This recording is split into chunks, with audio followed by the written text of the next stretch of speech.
Drop snatches and tall snatches are exercises that we use on a regular basis, mainly in your snatch warm-ups. And obviously these are two exercises that have a very specific purpose.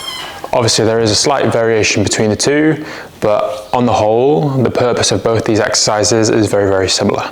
So one of the main benefits of drop snatches and tall snatches is that it really helps you focus on your speed underneath the bar, okay? Because of the start position, because you're either starting from on your tiptoes or from flat feet but with no bend at your hip or knee, that means that you can generate next to no power from your lower body, okay? So obviously to compensate for that, you really have to focus on dropping underneath the bar fast to make sure that you get yourself into a good catch position, you're nice and stable, and you can lock the bar out overhead as opposed to catching it with bent arms and having that instability. So one of the big benefits of both these exercises is that it really helps reinforce that speed underneath the bar.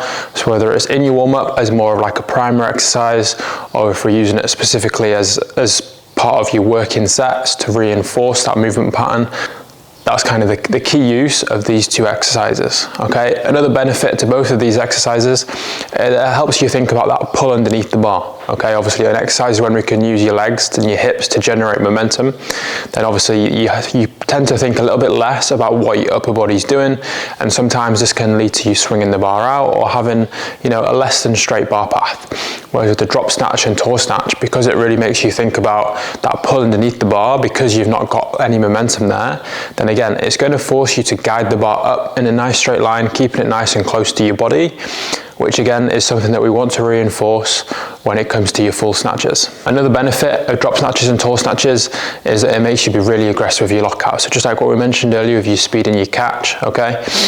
Because you've got no momentum there, you're forced into locking your elbows out fast and really aggressively, okay? Which again, especially when you get towards heavier weights and perhaps if you're not quite so confident with the weight that you're lifting, if you are slow with your lockout, then this is going to make it, you know, this is essentially going to make or break your lift. And obviously if you're competing in a weightlifting competition and you don't have that instant lockout, you have a little bit of a press out, then obviously that lift is going to be a no lift, okay? So it's a really important part of the movement to be able to get right, A, for your own confidence, B, because obviously it's going to limit how much you can lift, but also C, because if you are competing, then it's the difference between making a lift or not, even if you might have got underneath the bar no problem. So obviously we don't want that effort to be wasted. Finally, they both also help with your footwork, okay? So because of that lack of momentum, you have to move your feet very quickly and very precisely to get yourself in a good position for that catch. Otherwise, you're going to end up catching on your toes or with your feet too narrow, and you're going to feel very unstable in that bottom position, okay? So by reinforcing that footwork speed, all right, again, that's going to carry over really nicely into your full snatches when you've got a lot more time, relatively speaking, to move your feet. So we're really just reinforcing those good habits, which are things that we want to be completely natural for you, so that your technique is super consistent and you'll find your progress will be much more linear as your strength increases.